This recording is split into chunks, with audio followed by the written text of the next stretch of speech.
Today on the Mike O'Mara Show. We joked about it, that the three of us could go up to a cabin in the mountains and sit there. Yeah. What I'm saying to you is I think that if you...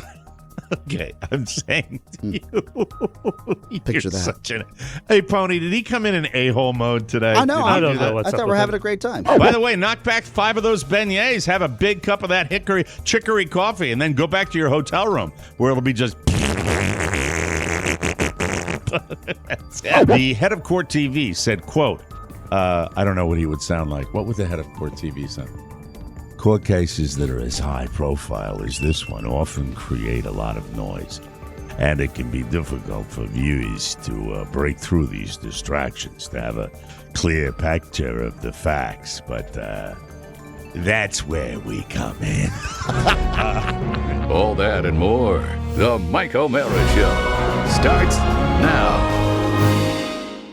Mike O'Mara, Radio Entertainment. You can listen to the Mike O'Mara Show at MikeO'MaraShow.com. Let's get started. It's the Mike O'Mara Show with Mike O'Mara, Oscar Santana, and Rob Spiewak. Now, here's Mike.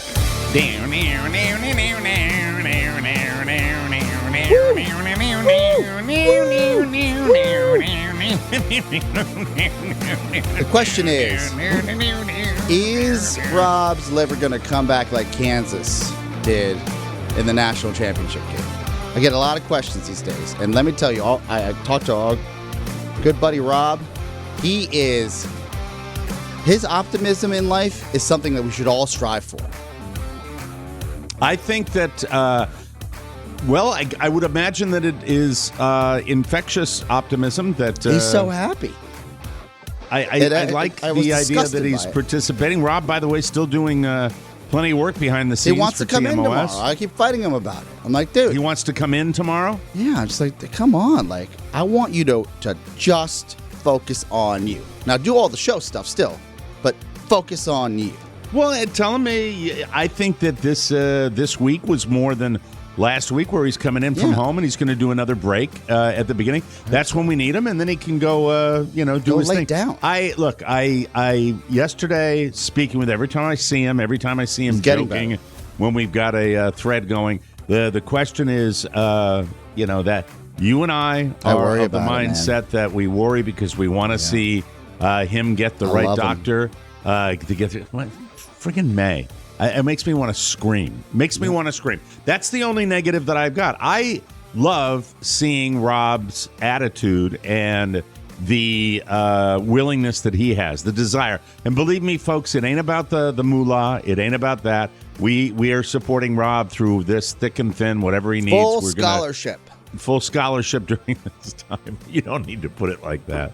A full scholarship. That's not new. I say that about my wife. Look at my freshly showered hair sticking straight up in the air. Clean. I'm so challenged hair-wise. Anyway, getting back to Rob. Yes. The most important thing is his health. He knows that. We're supporting him with that. Speaking to him, and I think you feel the same way as I do, every single time we talk to Rob, it feels good. And I think about Rob all the time, morning, noon, and night now.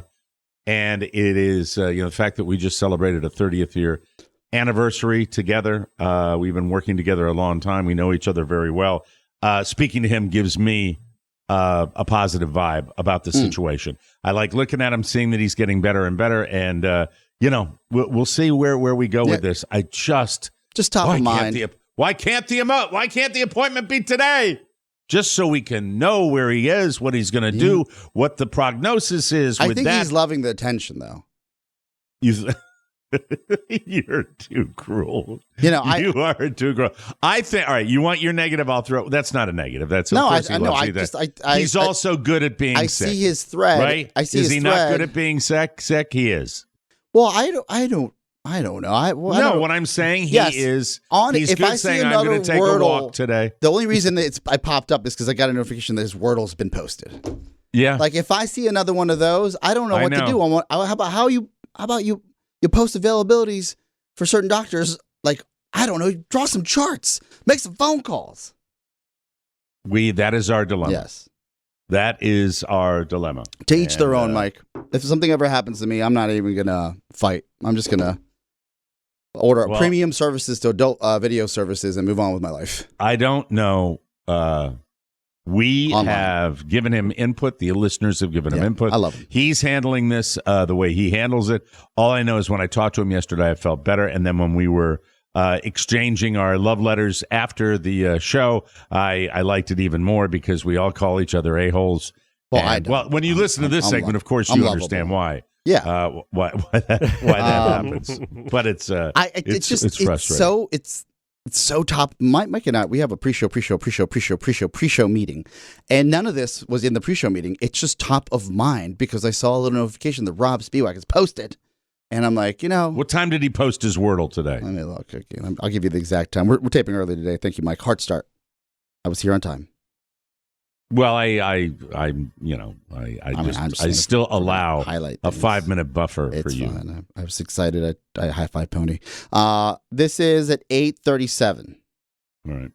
So for me, it's not about the Wordle. Don't ruin it for yourself. It's more about if you're up at 8:37. Like, are you doing sit-ups?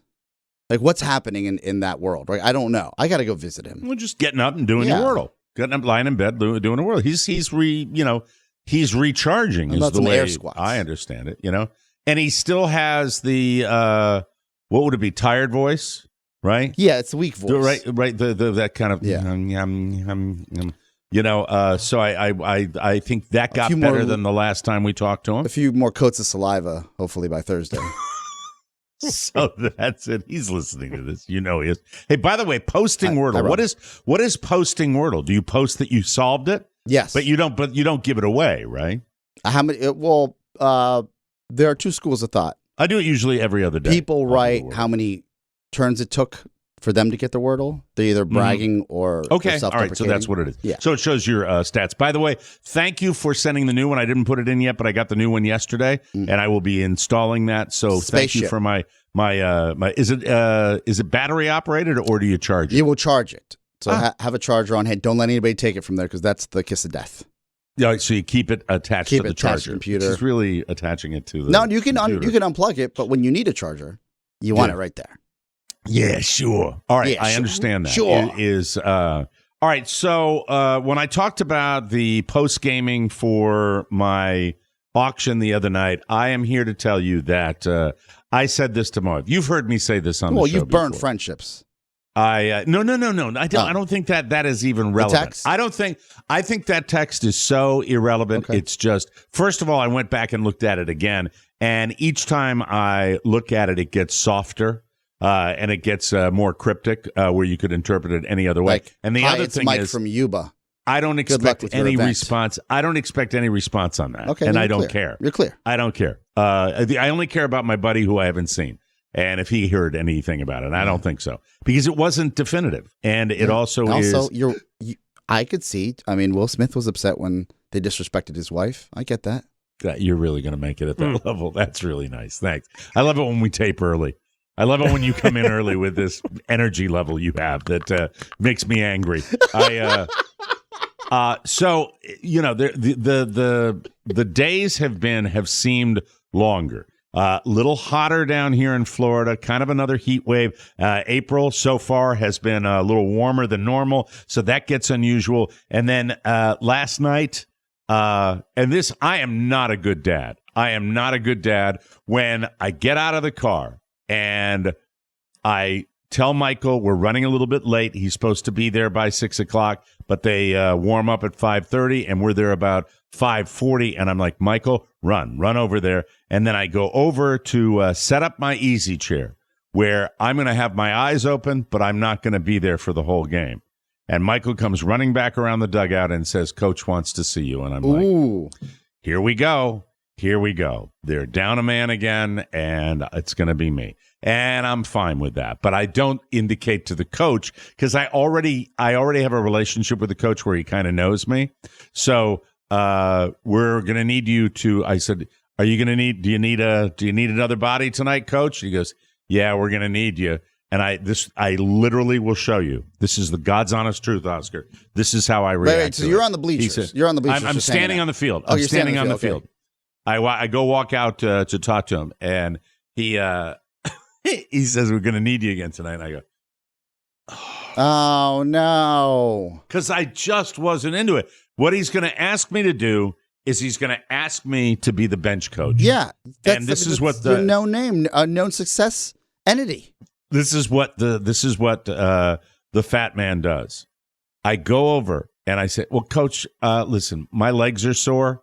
I don't know why they're sore, but they are. No, not that. I played golf and I was playing badly and I just was wiped out and I've been standing all day and I want to put my little easy chair. Yeah. When I used to go see the Red Sox play in spring training, it was when Lou Piniella I know the name. I know when the Lou player. Piniella was Manager. managing the Rays.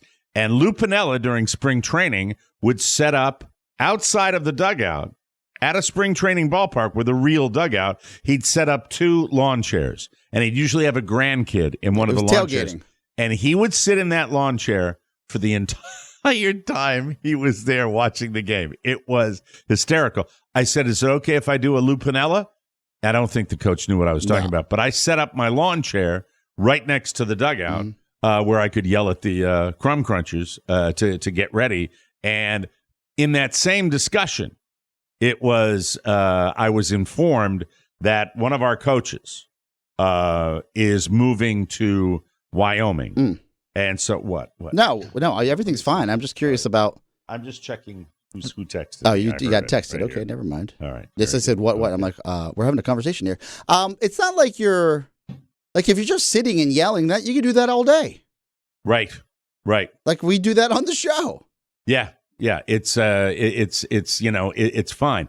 But the coach moving to Wyoming, I stepped up. Oh, and I'm going to be now one of the real coaches. Ooh. I don't know what I'm going to be doing, but I have to get an extra large Rays jersey. Because the coach that's leaving is a real little guy, so it's not like he's giving me his Rays jersey. But I will now be an official coach, and I will be starting, I think, the last weekend in April where we are going to have a weekend tournament where, get this, the manager, the guy that was asking me to join up, he will not be in town either. So you're talking about going from a bench coach to possibly, being the co-manager of the Little League team. Let me be supportive here. Yeah. You were clearly effective when you were playing, your best impression of Billy Bean with the kids. Yeah, but Billy Bean was mellow. I was 3 weeks ago. No, I was more of a disciplinarian. Tony I would LaRussa? be no, not Tony. Let me see. I would give you Jim Lehman. I would be more of a Jim Lehman. I would be more of a Joe Torre. Okay, Joe Torre, I can see that. Joe Torre. Yankee, I was that's more of tough a for you to disciplinarian. We lost last night, by the way. Yeah, we lost, saw and our that. fielding was terrible, Brutal. And Do you have experience? It's been well chronicled on the show that we found out that you coached, and this haunted me for some time. Mike coached a little league team without having any kids. Right. And then when we further pried, he didn't mention that he was doing it for like a buddy's, he was the dad of one of the kids and he thought it'd be fun. Or there was like someone's mom. I'm not sure. Someone's mom he wanted to sleep with. I can't tell you with any accuracy. This was so long ago. And then he came up with some sort of like, I was volunteering for the town. Like he lived on Little House on the Prairie and they needed men to come. No, Yeah, what the I think community what I thing. Yeah, the did was community. I think someone asked me and I agreed to do it, and I thought it would be good experience for the future. And you What immediately had to make future? it ugly for when I had children. That was my plan. I'm not calling back you a then. child predator. I just think it's peculiar. Thank you. I really appreciate that, Oscar. Just to clarify. I really appreciate that. I just thought it was interesting that your logic for being a coach at such a young age without children was your civic duty. You made it seem like it was not civic duty nearly as much as I think a friend asked, and I thought it would be fun. okay. I thought it would be interesting. Male friend or lady friend. Male friend, He did like he, a father, a that had father of a kids. son. Yeah, so on the we team. need little league coaches. Said I'll Yeah. do it. I said I'll do it. That was one of that. That's exactly how it went down. I am not going to allow you to continue twisting this. This is disgusting. Stop it. And I remember Were there any it hot being, moms? I don't know if Did you ask? know You what? probably If- asked. Any guy if- would ask that. If there were, Yeah. I would have probably remembered it. Because a at that little point, better, you would have been a celebrity know. coach. I don't think it was. I didn't feel like it was a celebrity thing either. I felt like I was unknown. So I don't know how far back it Was goes. this but on, it goes back away. Was this It on was this on the- side I was of the living Bay on the Bridge? Eastern Shore. Eastern Shore. Okay. If it was the Eastern, it was Eastern Shore. And if that's the case, it was at the very beginning of my major market career, Yeah. or it was prior to my Yeah, but you had major market success. career. If it was on the Eastern Shore, I could have been programming 2 little radio stations down there, and I wouldn't have called that celebrity. If I was doing the morning show in Washington, D.C., that's when notoriety began to follow a little bit. Matt But Bloom. this is a very uncomfortable discussion. Mike's a good man, right? We know he's this. a great man. Yeah, especially off. Thank you, Pony. I Um, appreciate that. Don't you think it's not? I don't think it's weird. I think it's interesting. It was not weird. that because I don't see. There's got to be some other. There's got to be some other layer to this. Bloom. Well, can I tell you what the other layer might be? What- and what I mean could that this. You sick, disgusting individual. Let me tell you what I think. It was the love of baseball. I love the idea of your coaching love baseball. of the game in your early 20s, Mid-20s. mid maybe. 20s. I think I was married. I was married. If I was on the Eastern Shore, This makes I was sense now. married. I think that's what it was. You were made to do it. I don't know if she had No, anything Mike to do has with time. He only does 4 hours on the radio. it. Well, it was an afternoon thing, Yeah. to do. So I loved it. As far as doing it now. Why did I develop the Eastern Shore accent? Now. I want to do it now. Hello. I don't remember it as being anything other than an educational experience because I dealt with some very vocal parents. Do you remember the and uniforms? No. No. No. Oh man. No. I don't They have blocked any it real, out. Yeah. Well, they had the regular baseball uniforms, and then I changed them all into the Los Angeles Lakers cheerleader uniforms. Is that where you're going? No, Is I that thought you where were going to you're say, with that? the Eastern Shore, not at that point, not very a wealthy community, just up and coming. Are you watching Winning Time with the Lakers? I am. Are you watching that? I thought you were. Speaking of Lakers, I thought you were going to it's say. top of mind. I thought you were going to say that there were on Tuesdays they played topless because they didn't have enough uniforms, but on Thursdays, Skins and shirts. yeah, Okay, on that'll Thursday be we quite went enough of bottomless. that. Nothing? No, it was fine, and I don't have a lot of memories of it. It was okay. I know I didn't do it a second season. I didn't feel like it. Yeah. Getting back to Winning Time, interesting. if we get okay, will you just stop, Okay. please? Getting back to Winning Time, I'm not sure about the credibility of this. Rob had the same miniseries. thoughts about the series. He's Right, obsessed it seems with it to as me well. a little bit. By the way, are you all caught up? Yes, on of Winning course. Time. Wow, how about the end of that episode? I- Oh boy! Wow! That was I don't remember that, so that's interesting. You forget the powerhouse that, and I've been obsessed with the Lakers not because they're winners, because of my ties to WVU and Jerry West, and seeing the series, clearly it has to be dramatized, but there are some aspects at this level of wealth that you wouldn't believe, not just for the players, but for the dynamics of the ownership of the team. Right. It just blows your mind. And I'm also listening to a business podcast that chronicles the rise and decades-long power struggle with Sumner Redstone and Infinity and Viacom, the entire world that we lived That's in. between Mel Karmazin, our old boss, Yes. and or my old boss, and Sumner, who was the old school Viacom guy. Correct.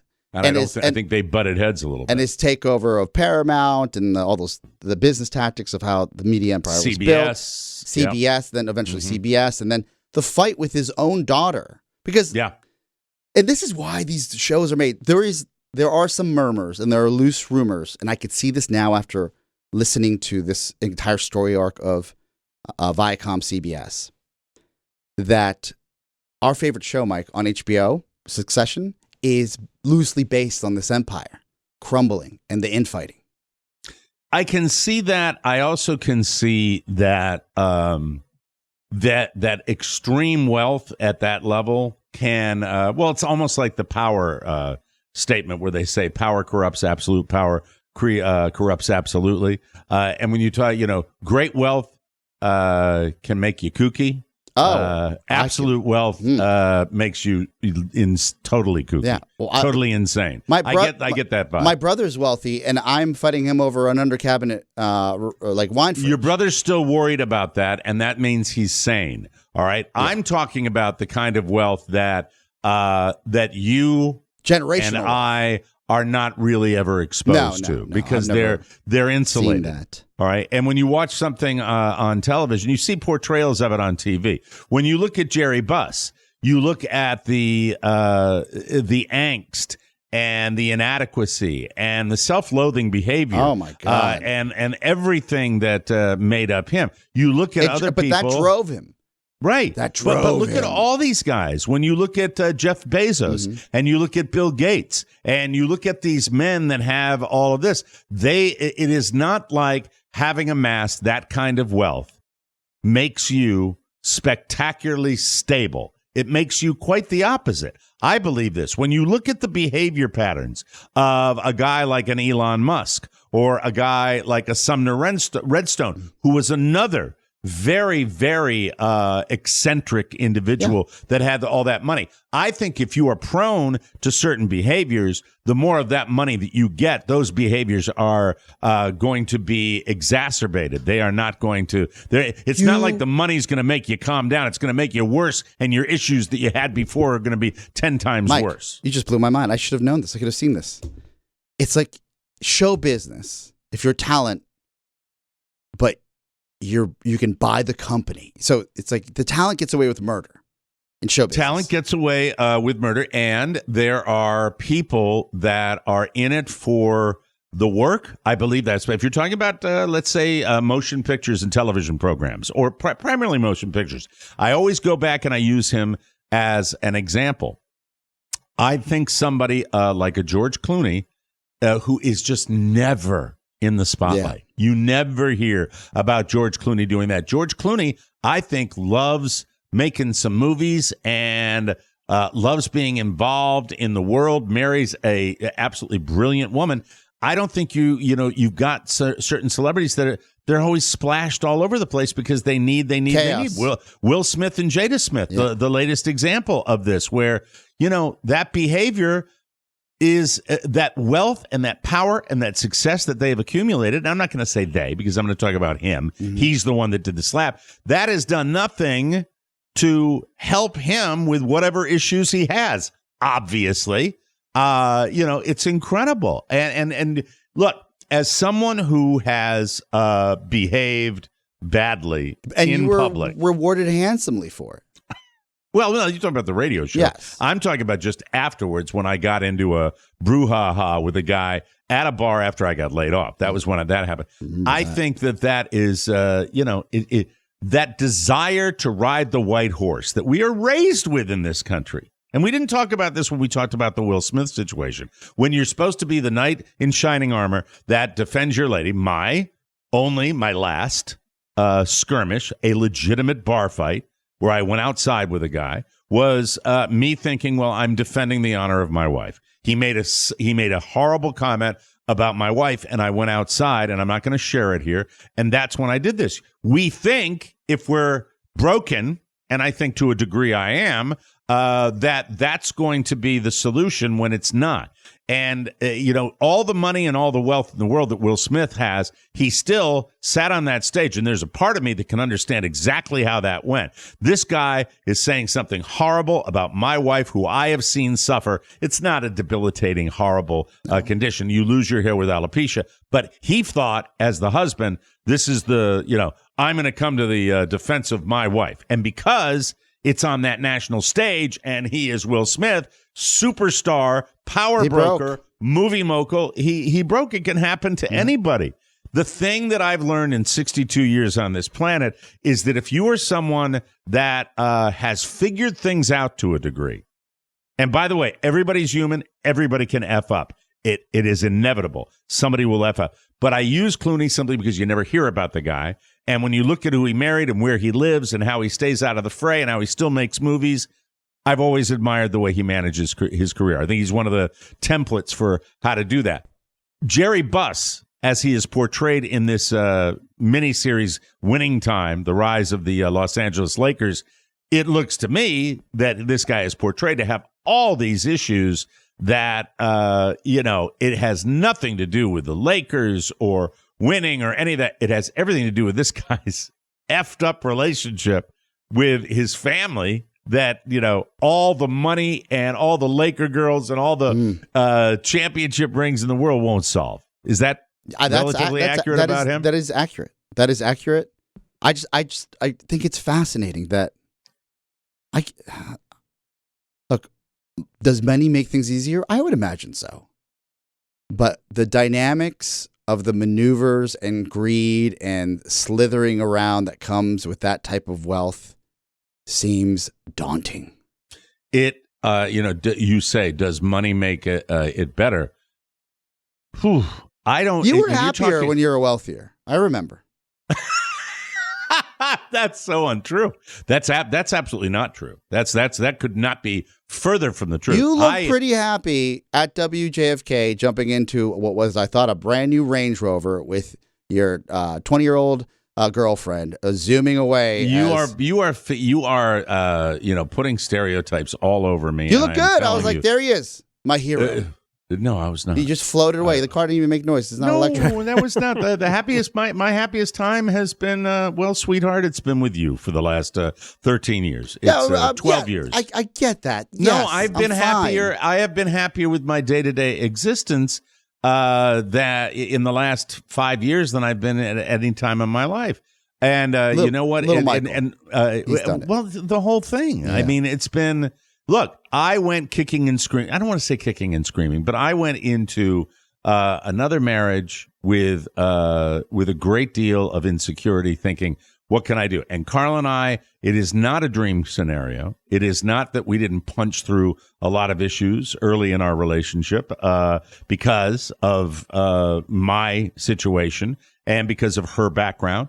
I think it happened a lot. But when you're talking about the idea of happiness, my happiness is not related to financial gain as much as it's my the things that really count, which are your family, which we could we've joked about it that the three of us could go up to a cabin in the mountains and sit there. Yeah. What I'm saying to you is I think Topless. that if you okay, I'm saying to you, picture that. Hey, Pony, did he come in a-hole mode today? I know. I don't know what's I up thought with we're having him. a great time. So yeah, it's a blast. Yeah, pedophilia. You're saying and money's the only thing that made me happy. You're really coming in. You're really coming in having a great time. I just today remember. You might be having a great time. I remember my perspective. Yes, as a young buck in the business. Yeah, you and the junkies saw me and and getting in the blah blah, and I get it. I understand that. That's not what does it. And the more you get, miles behind you, you get a few miles on the tires. Yes. You understand that that's not what it comes down to. Now, everybody in my world, around my world, kind of said, "Roll." I know they rolled their eyes. I know they looked at my history. I know that they said they didn't give a plug nickel for this relationship to be successful. Mm-hmm. And to be honest with you, I had my doubts as well. We came from two different worlds, not to mention the age gap that we had. It just happens to roll right now where, where we're just, we're doing okay. And professionally, when we got rid of all that corporate crap, which I still have nightmares about, horrible nightmares about, it has become a better world for me because do I love having a microphone and talking? I love it. I found that out. How did I find that out? Doing this podcast when it was condensed. Because the truth of the matter is, and this is the truth, I don't care who says, oh, well, you just didn't. I did not like the 4-hour format of that pressure to fill that time. And if you listen to 4-hour radio shows, certainly 4-hour talk radio shows, most of them are sports or politics. They are. That's the number one question I get. Yeah. What we do, where it can go in any direction, and we talk about our lives and our angst and our issues, and we can be honest about a colleague that is taken ill that we are praying for. All of these things are helpful. This is what I didn't know I loved it. until I did this podcast. So throw in the fact that the money is not where it was in my life, and throw in the professional world is much more of a homemade situation.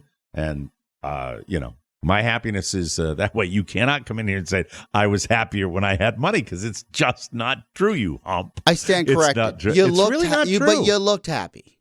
I had pits in my stomach. About Sunday at 11 a.m., I started getting the little twist up in the stomach, thinking about coming in on Monday and doing that. Can I tell you the one time I saw you sad in the garage, and I was like, oh, what happened? I don't know if you had come back from... Pony, before he does this, do you think this is going to be shtick, or is this going to be a legitimate story? No, I remember this. I was in my Affliction T-shirt because I was a douche in my early 30s. We all wore those for a while. Back when I could wear one. Even being fat, I tried them on. My designer jeans and white sneakers. I walk out, and I see Mike pull in not this Highline European vehicle or like a Secret Service SUV, but it was like a crossover. And...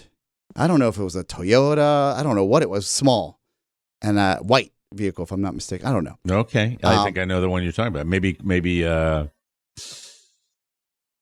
was a Toyota 4Runner or a Highlander or something like that. Highlander. Yeah. Mm-hmm. Cousin of the 4Runner. And you know that story? The story behind that? I don't know. You look sad, man. I was like, oh, I hope everything's okay. I think that was when I went to. My buddy Andy over at the Toyota shop down the road, Oarsman. I give them a little plug. Let me give him a ding for the Oarsman family. Good outfit, Oarsman. Played golf with him after like 20 years down here, which was fun.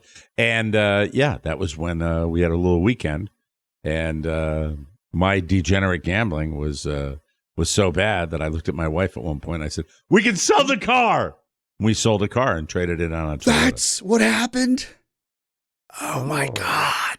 Now, that should make you happy because that describes me as shallow, money-driven, and all those horrible things. No. But that doesn't make you happy. No. You know what someone once told me? Yes. One of my many therapists? No, I don't know. You can never get enough of what won't satisfy you. That can go with a Krispy Kreme donut.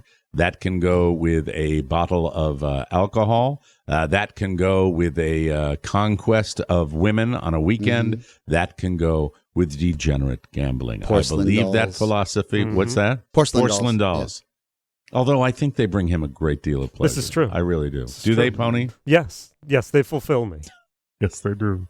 That's wonderful. That's that. But do you understand? Have I made my point? Yes, by the way, your hair today. Yes. Is it up? Is it too much? No, I'm waiting for you. Have you been cast in the next season of The Righteous Gemstones? Oh, it's a lot of product. Yeah. It's a lot of product. Early start. Do you believe me when I tell you that? That I mean, I'm always a curmudgeon, and I probably will end up being a worse curmudgeon, but no, this is... You are happier spiritually as a human being. Can I tell you what I'm happy. not happy about and what I am sad about? And this doesn't change. And I don't think it will change. The hobby that I love does not marry with the attitudes of the people I play with. And it never will. I'm reasonably sure it never will. So I am surrounded. The people that love this game as much as I do and live their lives exactly like I do, we diverge at one very important part. And that is the attitude that we have about the country and politics. That's tough. And where we are with that. And that sometimes can be more of a burden than I share on this show. Sometimes it really wears my ass out. Yep. Sometimes had an opportunity yesterday to play a round of golf with a guy that doesn't line up with me 100%, but certainly talked about is much more moderate. And it was fun to have because these are conversations I normally can't share with people the way I feel about the world. Mm. And it sucks. And it's a drag. And that makes me sad because I'm wondering what it would be like if I was in an environment where that wasn't the case. Now, some might say, well, why don't you go play golf where people think the way you... Well, I don't know where that is because I think the game itself lends itself to a pretty conservative environment. And that wears me out. That wears me out because I love the game so much. But most of the time, Oscar, I'm able to not ignore it. It's not their people, and I know the strategies to keep people out of my kitchen when it comes to that. But it's still sometimes, I wonder what it would be like to be like-minded with people, and I don't think it'll ever happen. That makes sense. That makes complete sense, and that it is. I think, Mike, that's a byproduct of what a lot of people are feeling across the country, or they have. We're divided. Yeah, but you're also getting back to work. You're coming back in, and people are like, how about that president and gas prices? What are we going to do? I peeled a sticker off a gas pump the other day. Did I tell you that? No. I actually peeled a sticker. Somebody makes stickers now that has a picture of Joe Biden, and it's a sticker with his finger pointing, and it points right at the gas price. Oh. And people have put them. I did this or whatever. Yeah, I did what this. You're talking about. I did this coming out of a global pandemic, and I peel it off, and then I sanitize my hands. It was fun. There's a war. It's so crazy. It really. So if you're asking about the one thing that makes me sad, how divided we are, and look, I don't mind people with other opinions. It just, when did we become bumper stickers that say "F the president" for a guy that's 80 years old, doing his best. Yeah, he's doing this. I think he's chugging along. We got to take a break. And that was a therapy session I did not anticipate. We'll get right to the news, but thank you for that. Thank you for saying I was happier when I had money. I said anyway, you looked that's happy. Great. I looked happier. Yeah. I looked younger too, and thinner, if you can call that thinner. We'll be right back with the homepage. Jesus, you're listening to the Mike O'Mara Show. In a world where others found happiness, one man cautioned all those around him. Don't get happy. Podcast Village Studios is proud to present Michael Sean Patrick O'Mara in the role he was born to play. I'm not going to be fucking Santa Claus. I will find you, and I will kill you. And Regina from the New York Times calls it pretty good. Very good. Very good. Very good. This film is not yet rated and will not be shown anywhere. The Mike O'Mara Show is available on demand in iTunes and the Google Play Store, and available on Stitcher and Spotify. In space, no one can hear you scream, but on the internet, everyone can hear you bitch. There you go. By the way, those guys behind the scenes told me they've been very prolific with the promos. I haven't been paying attention to it. That there are a lot in the hopper that haven't gotten on the air yet. So I don't know who's checking those out, but get them on the air. They're fantastic. Welcome back to the Mike O'Mara Show. And that's Jim Amato and Mark Twitch Riddell. We love those guys. Thanks, guys, for doing that. It's really an essential part of the show now. We really appreciate that. Hey, there's nothing like gathering around a warm fire on a cool evening, and a smokeless fire pit from Solo Stove makes your outdoor moments even more memorable. Spend some time with family and friends and build lasting memories around a Solo Stove fire pit. So proud to be associated with Solo Stove because it's such a great product. It's the best. Instead of fumes from campfire fumes, you sit back, relax, and actually enjoy the fire. And right now you can get a great deal on a Solo Stove fire pit. They are brilliantly engineered, made with premium grade 304 stainless steel and a 360-degree airflow system that maximizes efficiency while minimizing smoke. It's so easy to light with just a few bits of starter. Your fire is blazing in minutes. It's perfectly portable. Take Solo Stove with you on camping trips and more. We all have them. We all love them. Solo Stove is the best. Shop now. Get up to 30% off fire pits all month long and use promo code TMOS at checkout to get an extra $20 off, plus a lifetime warranty and free 30-day returns. Just go to solostove.com, and remember, you get $20 off when you use promo code TMOS, and we thank you, Solo Stove. From the four corners of the World Wide Web and into your digital device, it's what you need to know. This is the homepage. This is the homepage, and we were talking about happiness. Well, here's a bit of an unhappy relationship. Johnny Depp's defamation lawsuit against Amber Heard hits a Virginia courtroom on Monday. And Court TV is going to televise the whole thing. It's going to be one of those trials we get on Court TV like we used to. Is he coming to Virginia, or is it still a Zoom world? In case you've been living under a rock, Johnny filed a $50 million defamation lawsuit against Amber for her claims of domestic abuse in a Washington Post op-ed. This particular case has a slew of celebrity witnesses that include James Franco. Wow. I'm not sure whether... Character witness. Is not he a character witness? Elon Musk is also going to be there. We were talking about him before. It doesn't say what part of Virginia it's going to be in or whether Johnny is coming to the Old Dominion. The head of Court TV said, quote, I don't know what he would sound like. What would the head of Court TV sound? Court cases that are as high profile as this one often create a lot of noise, and it can be difficult for viewers to break through these distractions to have a clear picture of the facts. But that's where we come in. Anyway, thought he might sound like that. So check it out. Look it up. It's coming to Virginia. I'm not sure, where that's going to happen. Robert Downey Jr. wants you to improve your diet. Well, I feel like he's talking to me. Not just for your sake, but for the environment's. That's a comeback story. Robert Downey Jr. Oh, Robert Downey Downer. Changed his life completely around. He co-wrote the book called Cool Food, Erasing Your Carbon Footprint One Bite at a Time. He says, quote, our best global food future requires no hand-wringing, fad diets, or radical shame. Just a perspective shift to discovering the many solutions in plain sight. The other author's name is Thomas Costigan, and he says the book will teach us to do our part by, quote, making a few different choices at the grocery store, trying something new on the restaurant menu, and by keeping an eye out for foods that store more carbon in the ground rather than polluting the air. Pony, would that be like root vegetables or something like that, maybe? Yeah. I think any kind of root vegetable, basically not eating lots of beef is probably the best thing you can do. That produce methane and all that, exactly. like animal fats and Beyond stuff. Meat's great, but, it's not perfect. I know. All that stuff. You go to Whole Foods, I think you got about a 10% ratio of something that tastes good. That's just my opinion. No word yet on when the book is coming out, really. We went there one day and just did a random kind of roll around whole paycheck and found some stuff like that. I ate a plant-based yogurt. Yeah. That it was tasted like ass. Go to the buffet. I'm sorry. It's wonderful. Go to the buffet. I'm serious. Hey, the buffet. Teriyaki chicken. It's gorgeous. That old one they had, they rebuilt the one in your neighborhood, right? Yeah, I've been to the buffet. It's wonderful. Have they improved it? Remember the old days before the rats came in? It was horrible. This thing, it looks like an Apple store now. It's beautiful. Okay, very good. Exciting.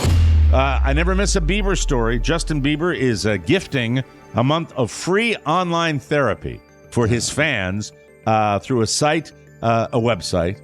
We promote therapy online, so I'm not going to give this website. He's also offering 18 months for his touring crew. This news came out right after his ex-girlfriend, Selena Gomez, launched her own mental health platform. So they're all about mental health. I hope it's the same platform. Well, it's called BetterHelp. I'll give it. It's called BetterHelp. And, it's documented now that with the pandemic, a lot have been, talk to someone. Suffering. Mike and I have each other. Yes. But if you don't have someone, call someone. Yeah, we actually, every single day, we do the very best we can, ladies and gentlemen. Please help us. Let's move along. I need the thingy. You think most of us would know this information, but there's a good chance you don't. Do you know all 4 of your grandparents' names, Oscar? Oh, yes, I do. Do you want me to give them to you? Yeah. Carmelo. Is your maternal grandmother? Yes. Ruti? Yes. Is your maternal grandfather? Yeah. Yes. All right. How about on the other side? Absent and absent. Never knew him? Never knew him. Did they die young? My father's father died when he was, I think, 12. And then my father's mother passed away when he was 30. Really? Yeah, poverty. We share that. Isn't that weird? We share that in common. We don't know either one of our paternal grandparents, so I know their names. Helen, on my father's side, was my grandmother. Edward was my grandfather. By the way, first Irish Catholic judge, I believe, in the state of Connecticut, which is kind of cool. Big chunky guy like me, And Rob sent me the falling down thing. I should play that right now. On my mother's side, Sally Peralt, and Oscar Peralt. Yes, and strong name. Oscar Peralt was not my biological grandfather, but he did raise my mother, and he was grandfather to me. More of a grandfather than any biological grandparent could be. A spectacular human being and a spectacular relationship with his daughter, because he would come over. And this is way back. I'm so old. I can tell these stories now. My dad got a new car and gave my grandfather his old car, his old Ford. his old Ford that was a really, really old Ford and looked like police cars. It was back in the day like that. And my dad liked to get behind people on the highway when we had that Ford and watch them slow down. So I guess my father would have been an early squirrel. That's where your squirrel... That's where my squirrel love comes. Yes. Yeah. My grandfather got retired at the tool and die factory that he was a foreman working for years. And he had mandatory retirement, and he hated it. 65. They put him out to pasture. He never got over it. He loved to work. He loved to get up in the morning and work, and he ended up mowing lawns in our town. And during the summer, when I was out of school, I worked with him, and I would go around before I was real work age, and I would pick tobacco and work various jobs around my town. I worked with my grandfather, and he'd stop for his lunch in a bag that Sally would pack for him, and he'd have his Schmitz beer. Along with his sandwich. God, I miss you, Gramps. I wrote a really nice article about my grandfather for a writing class in college, and I know it's around somewhere. I just have to look for it. So that's how much it meant to me. Moving right along, you think that we love our world, we really do, but we have to make changes, and it's a well-known fact that drinking coffee can make you need to go number 2. But would you believe scientists still don't know why? Someone talked to a few experts about it, including a doctor at Harvard, and it's true. We still don't know exactly what causes that reaction when you drink coffee. They don't think it's just the caffeine, because decaf can do it too. So it might have something to do with other compounds in coffee. So if you drink a lot of coffee and it makes you poo, be aware that nobody really knows why that happens. Something maybe about making the colon... contract more. Yeah, I mean, it's the same reason that I have the caffeine. I have the same effect with any energy drink where you're like, well, I gotta go soon. The diuretic component has to be rooted in what I guess was in every coffee. What's ubiquitous, which is the caffeine. It has to be, right? Because I on CBS this morning, yes, right. I have the viewing habits of an 80-year-old person. I'm watching them. I hate that morning show. And I truly hate that. They're doing like a full dive on Café Du Monde. Is it Du Monde? Du Monde. Du Monde.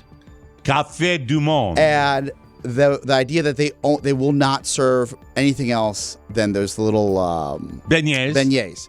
And yes. the coffee still has some root in the coffee. Chicory, yeah. Mike, how do you know all of this? This is crazy. I'm just good. It's Café Du Monde. It's New Orleans, one of my favorite cities. Man. By the way, knock back 5 of those beignets, have a big cup of that chicory coffee, and then go back to your hotel room where it'll be just... That's it. And then a little something. A 74-year-old woman in Pennsylvania. Her name was Celestia Barker. She was upset with police last month because she didn't like it that her grandson was hit with felony drug charges. She said he only had a small amount of weed and a pipe. So then she committed a felony of her own. She allegedly told an officer that she practices white witchery and that he'd be a target if he didn't drop the drug charges. It's unclear exactly what white witchery is, but she suggested that it could push him down a flight of stairs or get him into a car accident. The cop asked if she was threatening him, and she said no, she was just making statements. She was asked if there was a law against that, was told there was, and then made another threat saying the officers best be looking over their shoulder. Hey, lady, calm down. She's now facing felony charges for threatening unlawful harm to a public servant, and she was released on $10,000 bail. White witchery is also how Carla knows I'm eating candy when she's already asleep. That's it for you. We have to take a break.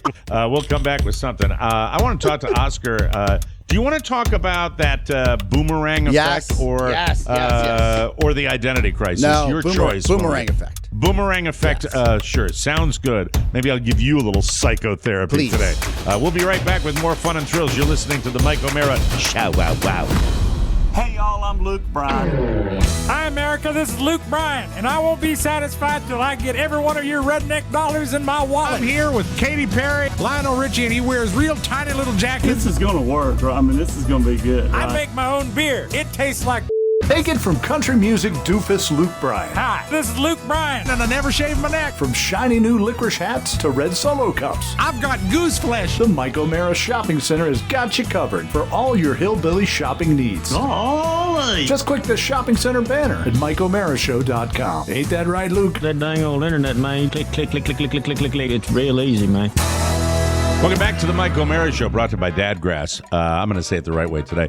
Mellower vibes, just a drop or toke away. Dadgrass. We've been telling you about Dadgrass, taking you back to a sunnier time, ladies and gentlemen, when hipsters wore styler jeans. Really? Let me tell you, I feel great. Zabalios is still enjoying herself. My disposition is fantastic. Matt Bloom has 2 teachers of his own. I'm outside of the personal order he put in.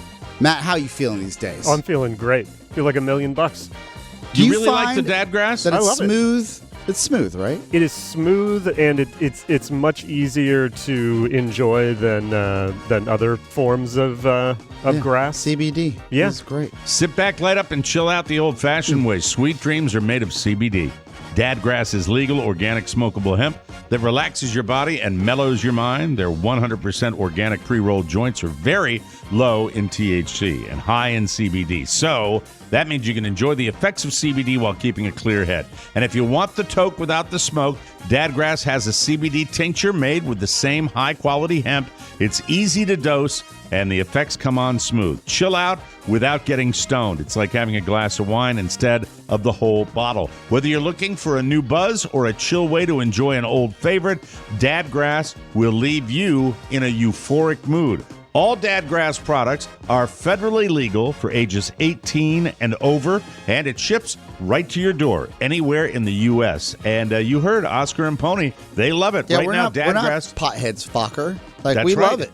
Dadgrass is offering TMOS listeners 20% off your first order when you go to dadgrass.com/TMOS. Go to dadgrass.com/TMOS for 20% off your first order. Remember, man, that's dadgrass.com/TMOS. All right, so you were saying to me, 2 news things I want to get to here.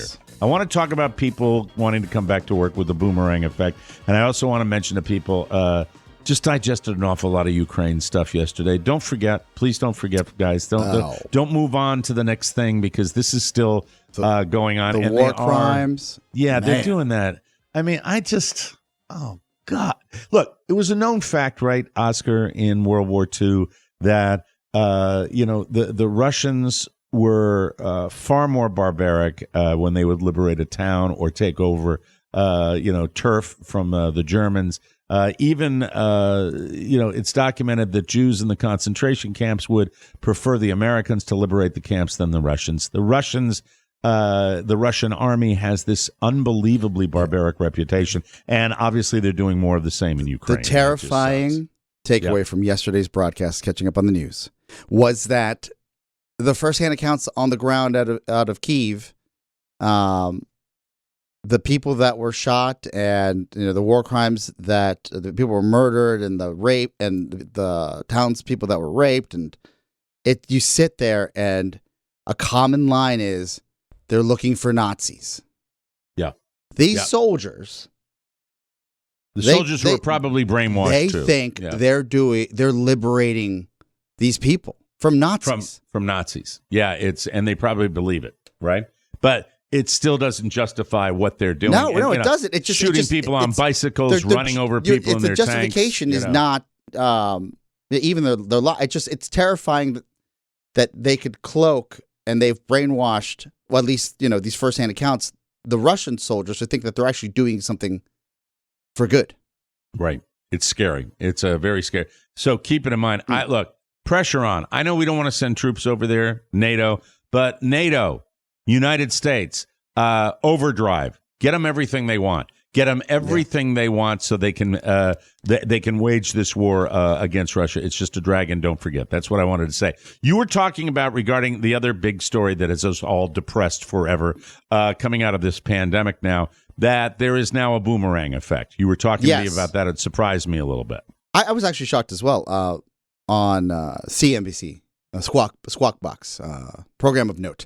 They they broke down. I'll say that whenever you say Squawk Thank you. Box. Anyway. Thank you. Can you say it again just for fun? Squawk Box on CNBC. Thank you. Pony, you want to say it for fun? Oh, yeah. Squawk Box.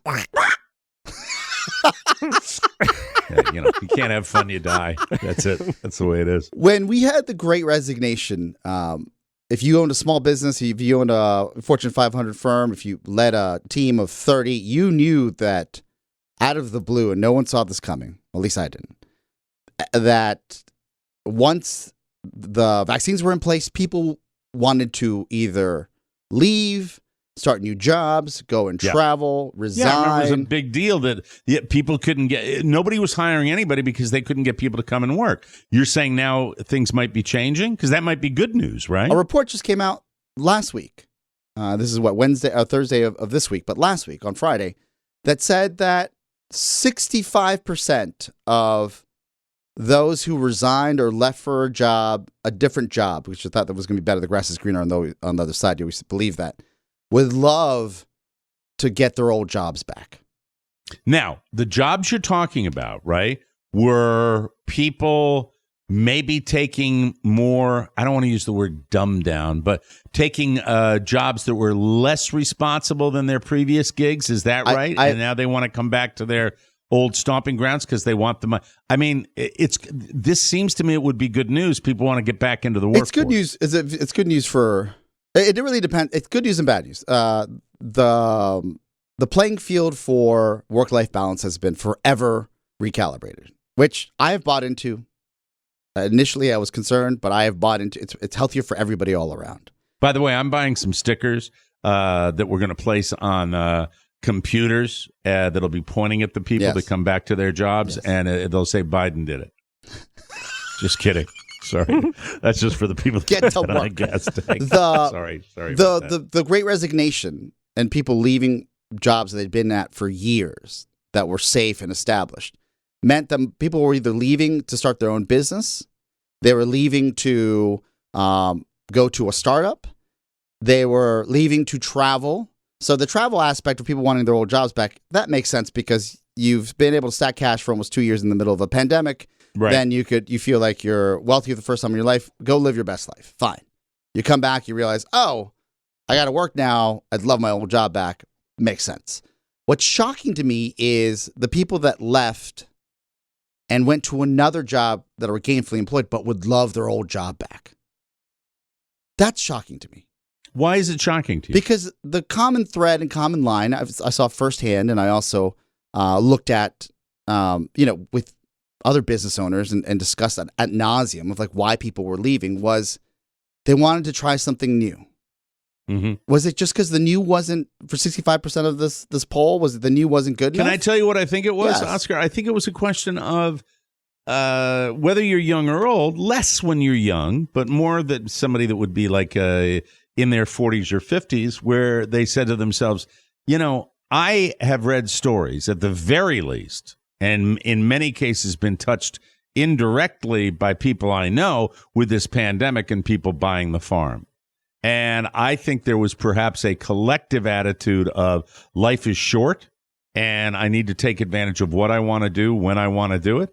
And these are people that realize that they weren't in jobs that were giving them that kind of fulfillment. As we now have become accustomed and acclimated to this pandemic, I think people are of the mindset that they are going to get back to work and get back to, not necessarily, working to live, but working because, I hope that's true. Now, I think that's what it would be, that we know that now that we've got a handle on the pandemic, let's get back to normal, work hard, take our vacations, be mindful that life is still short, but who knows? I don't know.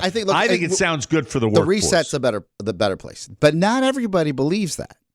Let me add this. What believes what? Believes what? That this work-life balance is the perfect play for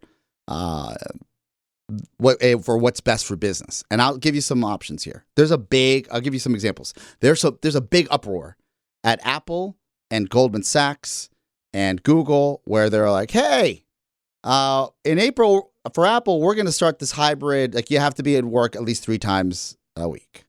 And where they can be home, but pop into the office 3 days a week. Correct. All At right. Goldman Sachs in New York, and I know big bank, evil bank, everybody thinks that. I don't think that.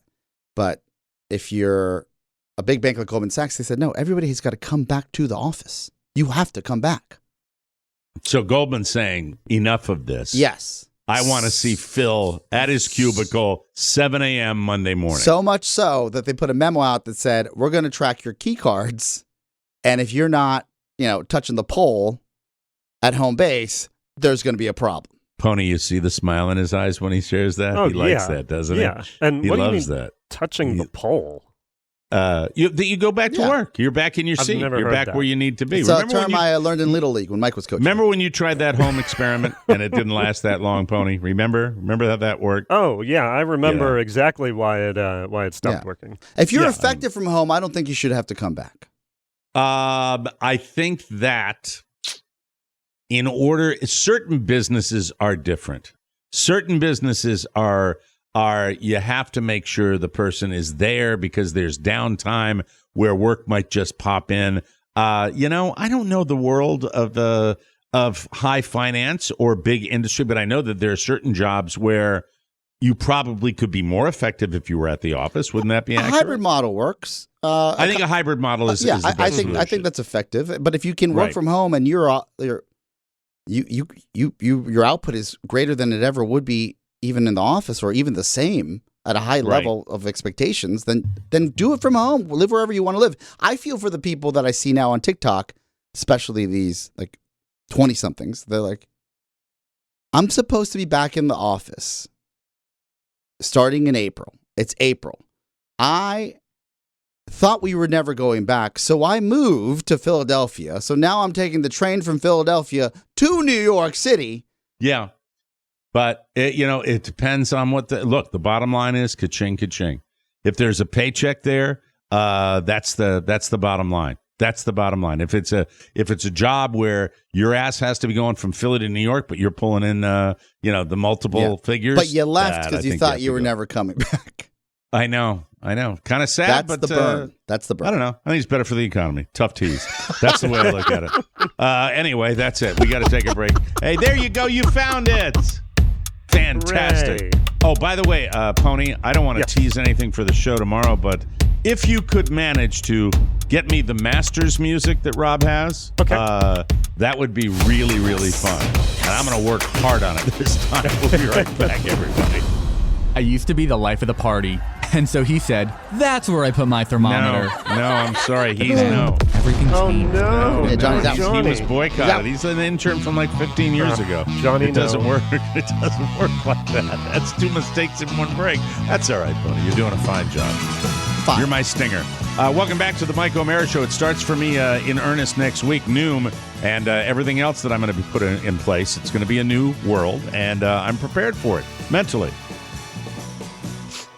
There's a reason why Noom works while other diets fail you. Noom uses psychology to give you the practical knowledge and skills you need to build smarter long-term habits and behaviors. The approach is based on scientifically proven principles like cognitive behavioral therapy, CBT, which helps people better understand why they eat the way they do. Noom doesn't believe in telling you what you can or can't eat. Instead, Noom gives you the knowledge you need to make informed choices that fit your lifestyle and also help you reach your goals. An off day is okay. Noom will course correct you. You're the boss. 5, 10, or 15 minutes a day. How much time you put into it is your choice. The app is there for you, and it's up to you. More than 75% of users complete the program. More than 60% of users lose 5% or more body weight by 16 weeks. And more than 60% of users keep the weight off for a year or more.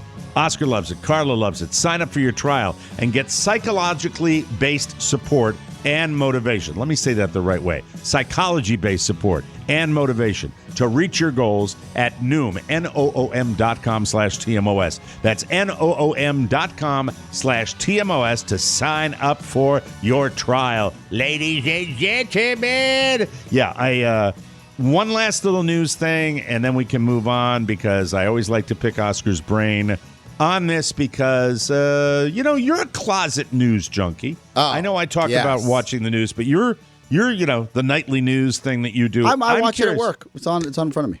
When I've been running around like a chicken with my head cut off with Little League and just not being able to sit down and really news junk like I normally do. My question to you, okay, I'm aware, I think as of last week, that being a 50-year-old guy, the fourth booster yes, you with are an now appointment eligible.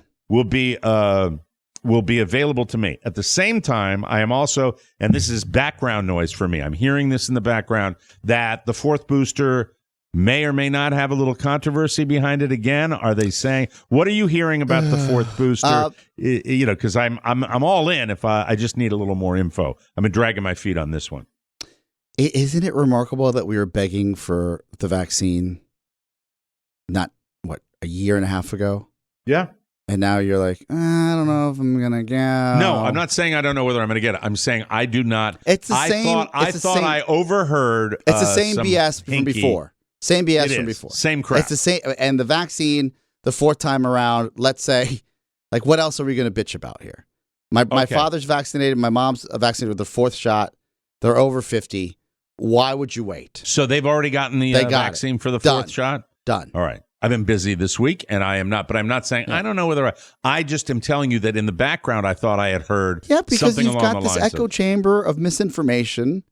And people questioning things. Now there are nobody on the golf course. Don't worry. None of those folks. There are other people. There are some other questions about how effective it's going to be. Like I get that, but we get the flu shot every year. And I'm thinking the same thing. I'm not against you on this. I was just curious. For those out there, for years we've gotten the flu shot, and it's been wrong. For the most of it just has been wrong. But we've lived with the fact we're like, okay, but if you do get sick, you're just still gonna have a less severe symptoms. So if we just go with the line of thought, then we're gonna be okay.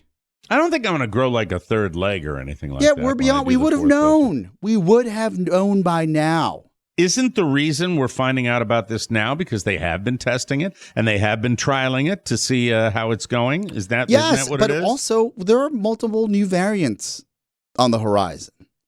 Right. I mean, that's not lost on us. We just don't want people ending up in the ER. This is from last week. U.S. Food and Drug Administration authorized a second booster dose of either Pfizer, BioNTech, or Moderna COVID-19 vaccines for older people and certain immunocompromised individuals. The FDA previously authorized a single booster. The agency amended the emergency use operation. A second booster dose administered for 50 years of age or older, at least 4 months after receipt. I see nothing about the safety or anything. It's go for it. The efficacy Carly yelled at me last night. I'm going to do it hopefully this weekend. Yeah, I'm hearing in the city here, and it's a little off-putting, but it's a new normal. People, they're popping positive. Well, because there's another little thing floating around, right? Another Gribbly that's out there. I went to, not Pony, because God knows he won't go anywhere. Maybe at Virginia Beach. But in our ops meeting, I asked everyone, I said, hey, if you want to take vacation, which I hope you do, because you can, you should. We ask you to do it. Do it this summer, because if you plan anything for the winter or fall, who knows where we're going to be with the COVID season. Let me just crystallize what I believe is where we're getting the negative Nellies out here, okay? So here's the story that a lot of people are quoting, that a fourth dose of a COVID-19 vaccine restores antibodies to levels observed after the third dose, but provides only a modest boost in protection against infection. Well, the boosters and the vaccine have always been the same regarding preventing infection, but your sickness level, your chance of hospitalization, that's why you're getting these. Why do you think they have missed the boat in communicating clearly to people that you get boosted and you get these vaccines so that if you happen to contract COVID, you're not going to wind up in a dire medical situation? You still have a chance of getting infected if you're in the wrong environment, which, by the way, means it's not a bad idea to pop a mask on. But the attitude, especially in one half of the country, which is like, oh, come on. What are you going to get one every year? Like you're still bitching about COVID? Hassle. I feel like when I bring it up, sometimes they're like, oh, we're playing this drum again. Yeah, that's the attitude. Isn't that a stupid effing attitude when you're thinking it's out there, folks, I'm and exhausted. people have died? How many people died? I'm just as a kind reminder, I don't like emergencies. It was the worst. I think the stress level of anyone that was in business having to, save their business and the livelihoods of their team members and family members and put food on the table, that's shaved how many years off people's life expectancy? It just and I go with the FDA and Pfizer and Moderna and the people that are working their asses off for this. So I've answered my own question. You're a man of science. I am a man of science, and I think that when you're talking about the idea of taking these boosters, as somebody who's over 60 and fat is going to keep me out of an ICU if I happen to contract it when I'm walking around, greeting people in my own unique way. You got a bunch of kids around you as well. I lick hands now. That's the way. Just like a dog. I lick a hand. So I'm just reading through this Israeli study. Let me see. Regardless of the vaccine brand, the fourth dose raised participants' levels of neutralizing antibodies, which can block viral infection of cells, which means you're not going to get as sick. They also say levels after the fourth dose did not surpass those observed after the third dose, suggesting that the vaccines had hit an upper limit. Well, that's okay, but if it restores that upper limit, right? And I'm not even a scientist, and I'm looking at this. People that don't care about science, you're never going to be able to convince them. Because they're built on their beliefs, and sometimes that and it was politicized. That'll take care. That'll take people to their graves, and they still to this day probably would still deny it. Yeah, Carla told me I have to get an appointment though. But it's not like walking in the last time. So I think it's call the pharmacy and get an appointment. Yeah, but the idea that you can just do that from your phone is a godsend. Yeah, but I want a lollipop. Sorry, always a lollipop. That's it. We got to take a break. We will come back with Soundtown. Some interesting stuff on Soundtown today, and you will be listening to the Mike O'Mara Show. Well, you know that because you're already here. So we'll take a short break. I'm sorry. I lost my place. Just too many vaccines, man. That's all it is. I'll be right back. Hello, parishioners. It's me, Uncle Baby Billy Freeman. I want to thank all of you that have supported me by purchasing my Baby Billy's Health Elixir. Blessings to all of you. But I've recently discovered something that's even more potent, and it's my God-given duty to tell you about it. It's the Mike O'Mara Show on TikTok. Beautiful, funny, spiritually uplifting, bite-sized clips of your favorite podcast. Perfect for yourself and for sharing with the congregation of your life. It's based on ancient scriptures and heals colds, flus, straps, even COVIDs. Just search TikTok for Mike O'Mara Show and follow us. Heal the spirit to heal the body. Mike O'Mara Show on TikTok. It's your salvation. Or my name isn't Walton Goggins. Baby Billy Freeman. Amen. Thank you, Baby Billy.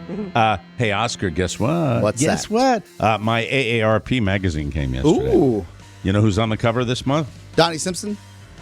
No, it's not Donnie Simpson. That's Liam Neeson. Oh. I will get your subscription. I will find you, and I will kill you. Hello, I'm Mike O'Mara, AARP member. I'm still young at heart, but as we get older, we're more concerned about affordable health care, lower prescription costs, and protecting Social Security. All those things I'm into. And Medicare.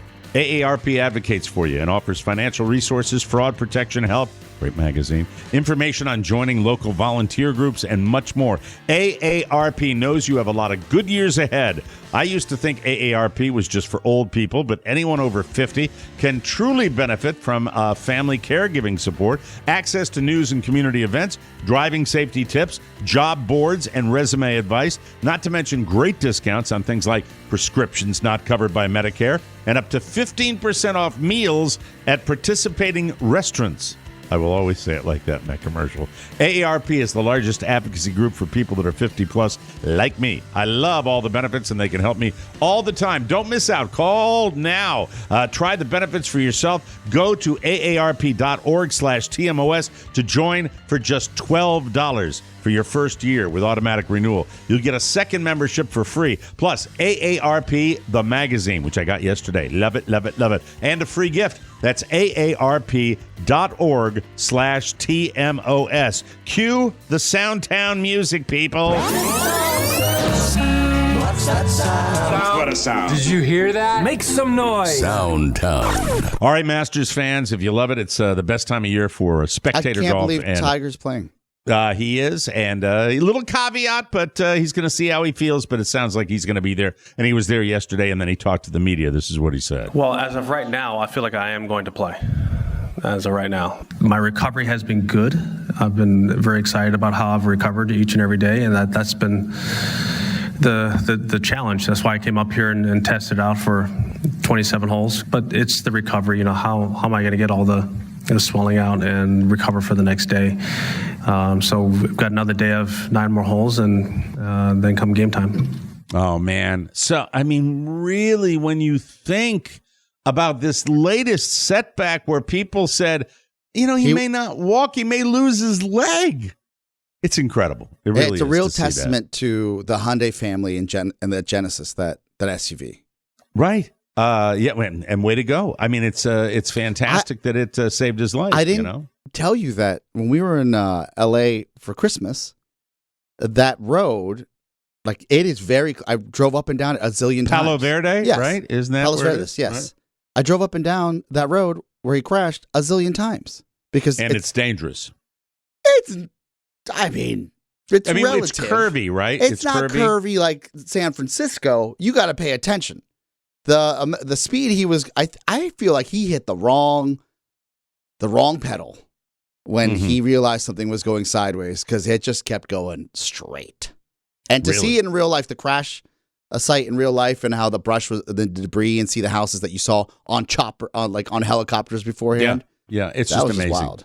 I'm so glad he's back. Yeah. All right, here's a little clip for you that needs no explanation. Listen to this. President Obama returned to the White House today for the first time since he left office. Jimmy Kimmel. That's really got to bother Trump. All these lies and schemes and lawsuits to get back to the White House. Obama just strolls right in there. Obama was there celebrating the 12-year anniversary of the Affordable Care Act, Obamacare, and also to help Joe set up his Roku. And somehow they managed to strike just exactly the right balance of affection and confusion. Thank you. Vice President Biden, Vice President. That was a joke.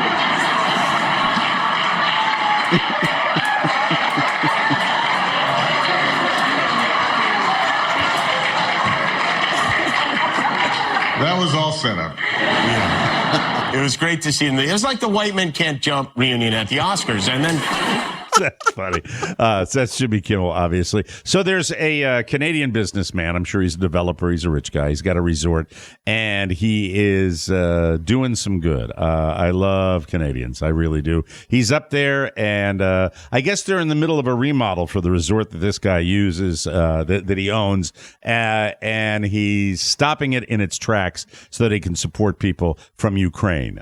This guy is a Ukrainian-backed guy. Listen to what he's doing for the people. Both my grandparents came over from the Ukraine when they were children, so I've been here a long time. This whole thing was personal for us, and we're getting it ready, and I think we're going to have phase 1 of the project ready so we can take about 20 people here in about 2 weeks, and then we'll just keep rolling on from there. He's going to get ultimately 100 Ukrainian families that'll be moving into his resort. Wow. To support the refugees that are coming over here. That's huge. Top of mind, folks. Don't forget what they're dealing with over there. It's really, really important for everyone to think about it. I have seen so many times when I'm, especially out west, these balloon companies that fly these beautiful hot air balloons all over the country. And you see them at festivals. You see them everywhere. I will tell you this, whenever I see them, there is not a snowball's chance in hell that I'm getting in one of these things, because it seems like we got one of these stories every 3 weeks or so. This is the actuality of, you'll hear the pilot, if there's such a thing, and you just go. Yeah, I am just turning on and off. This is the pilot, as the hot air balloon is crashing. Oh, no. This is what it sounds like, ladies and gentlemen. Here we go. Right. Hang on. Just hang on. Hang on. Everybody hang on. Stay in the basket. In the basket with me. Stay on. Stay on. Stay on. Sounds a little scary. Terrifying. Yeah. Hang on. I guess that means if you like jump out of the basket, be tossed out. You're gonna buy the farm as it's coming down. Listen to this again one more time. Here we go. Right. Hang on. Just hang on. Hang on. Everybody hang on. Stay in the basket. In the basket with me. Stay on. Stay on. Must be the safety measure. Stay on. That must be what they're trained to do, right? Sounds like it. Maybe I'm not sure. I think they need to revamp that. A little bit. Update that pamphlet because on a plane it's brace. Brace Hang in a hot air on, balloon. Hang on. Is not. Yeah, thanks, Uncle Billy. That does not give us any sense of like we're going to make it out of this together. Exactly. Yeah. Sounds a little scary. We leave you this afternoon, ladies and gentlemen, with the song stylings of Mr. Seth Meyers. Yes, that's right. 2 late night shows. Okay. I don't do it all the time. Thank you. An environmental group said in a new report that it cleaned up nearly 500,000 pieces of trash last year from New Jersey beaches, including a fake eyeball. Wow. I am shocked that it was fake. I mean, I feel like most days you go to the Jersey Shore, you're seeing a real eyeball. The environmental group also reported finding male enhancement pills in a glow-in-the-dark condom, or as it's known in New Jersey, Solid Tuesday Night. Solid Tuesday Night. Now leaving SoundCloud. Dan O'Brien. Dan O'Brien, Jersey boy. That's awesome. Hey, great show today, guys. Fun. We'll be back with another episode. We have another rumor that our old pal will be joining us. So, Rob Mobbers, get ready for that. I know Pony's been talking to him. You've been talking to him. And we've all been calling each other a-holes by a text message. That's it. Thursday, Rob. Looking forward to it. Take care, everybody. We'll be back with a brand new episode tomorrow. For Rob Spiewak, Oscar Santana, and Ponyboy Matt Bloom, Mike O'Mara saying so long, everybody. Ciao, ciao. Want more? Make sure you check out the Mike O'Mara Bonus Show. Get it at MikeO'MaraShow.com. Mike O'Mara, Radio Entertainment.